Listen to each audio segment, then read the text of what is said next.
27절을 봅니다.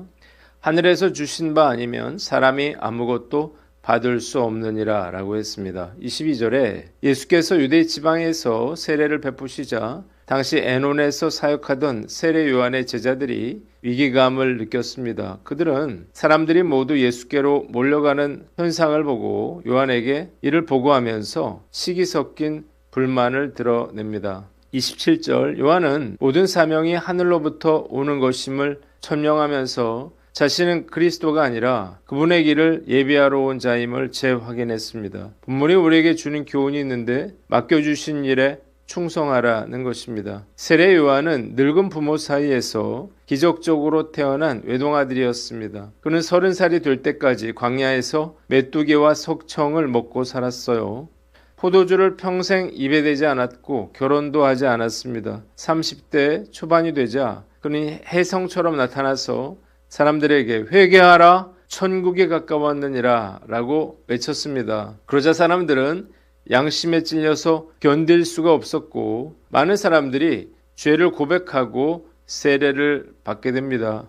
그는 이스라엘의 지도자로 우뚝 섰고 모든 사람들의 시선을 한 몸에 받게 됐습니다. 사람들은 세례 요한의 입에서 나오는 한마디 한마디에 귀를 기울였습니다. 그를 메시아로 생각하는 사람들이 점점 늘어났어요. 문제는 예수께서 제자들과 유대 땅으로 가서 거기 함께 유하시며 세례를 베풀기 시작하셨다는 것입니다. 요한도 예루살렘 가까운 에논에서 찾아온 사람들에게 세례를 베풀고 있었어요. 요한의 제자들과 한 유대 사람 사이에 정결 예식에 대한 논쟁이 벌어집니다. 아마도 요한의 세례와 예수의 세례 중에서 어느 것이 더 나은가에 대한 논쟁이었던 것 같아요. 이러한 스승에 대한 비난은 요한의 제자들로 하여금 사태의 본질을 심각하게 고민하게 만들었고 왜 사람들이 요한을 떠나서 예수께로 가는지에 대해서 세례 요한에게 랍비어 선생님과 함께 요단강 저편에 있던 이 곧 선생님이 증언하시던 이가 세례를 베풀매 다 그에게로 가더이다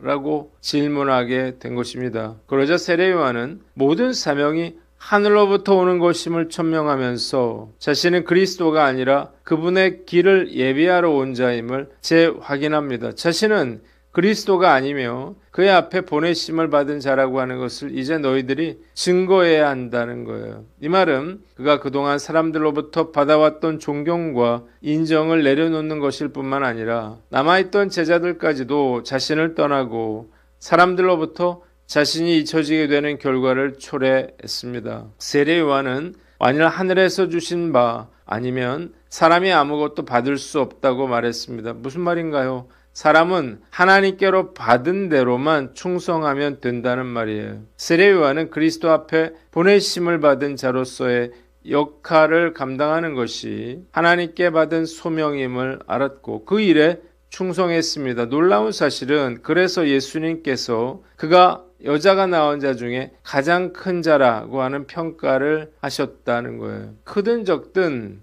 하나님께서 우리에게 맡겨주신 일에 충성해야 합니다. 1등 되는 것, 머리가 되는 것을 목표로 삼아서는 안 돼요. 하나님께 받은 만큼만 일하면 되는 것입니다.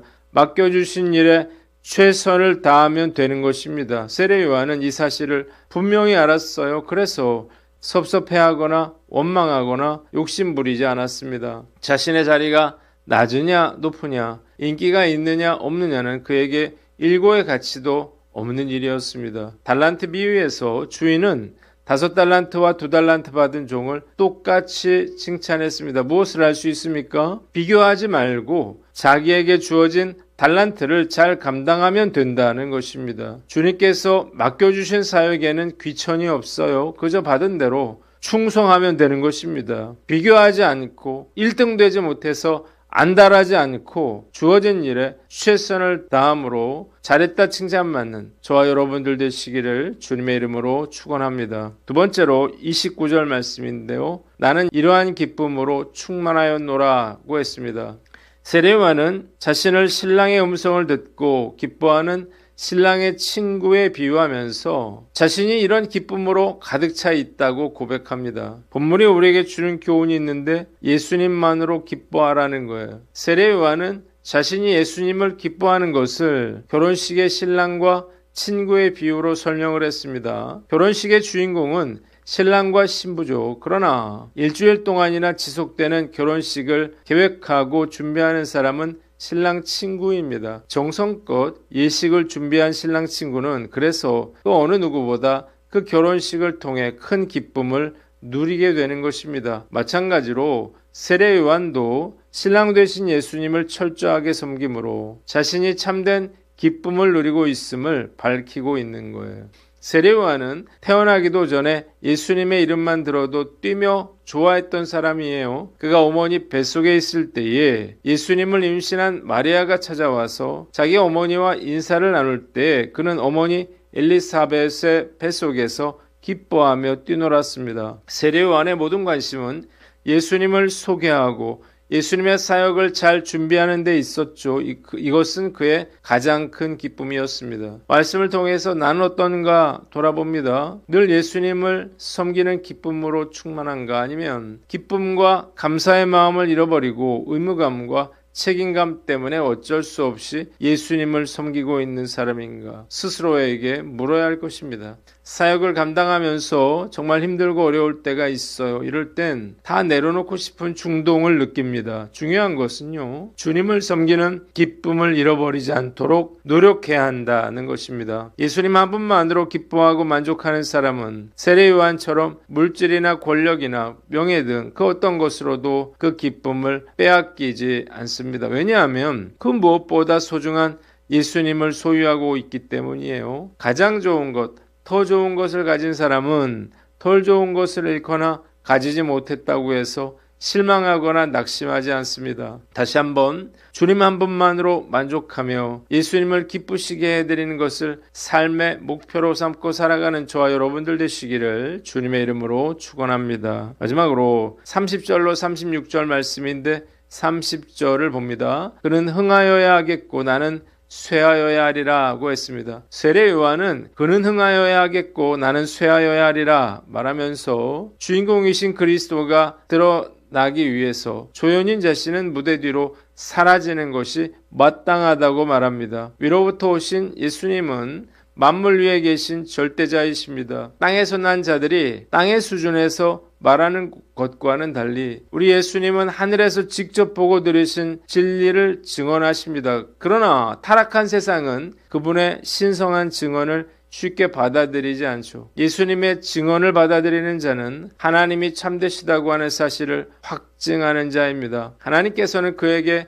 성령을 한량없이 부어주셨고 만물을 그의 손에 맡기셨습니다. 그분의 증언을 받아들이는 것은 곧 하나님의 참되심을 인정하는 것입니다. 아들을 믿는 자에게는 영생이 약속돼 있어요. 그러나 아들에게 순종하지 않는 자는 생명을 보지 못할 뿐만 아니라 하나님의 진노 아래 머물게 되는 것입니다. 본문이 우리에게 주는 교훈이 있는데 희생하고 헌신하라는 거예요. 요한은 제자들이 왜 사람들이 그를 떠나 예수께로 가는가를 물을 때 그는 흥하여야 하겠고 나는 쇠하여야 하리라고 말합니다. 이유가 무엇인가요? 이제 예수님을 드러내기 위해서 자신이 쇠해져야 한다고 하는 사실을 잘 알았기 때문이에요. 그는 남은 제자들까지도 예수님께 돌려보냅니다. 그는 철저하게 자신이 쇠함으로 예수님을 흥하게 만드는 사람이었어요. 사실 세례 요한처럼 예수를 위해서 자기가 쇠하기를 원하는 사람을 찾기가 쉽지 않습니다.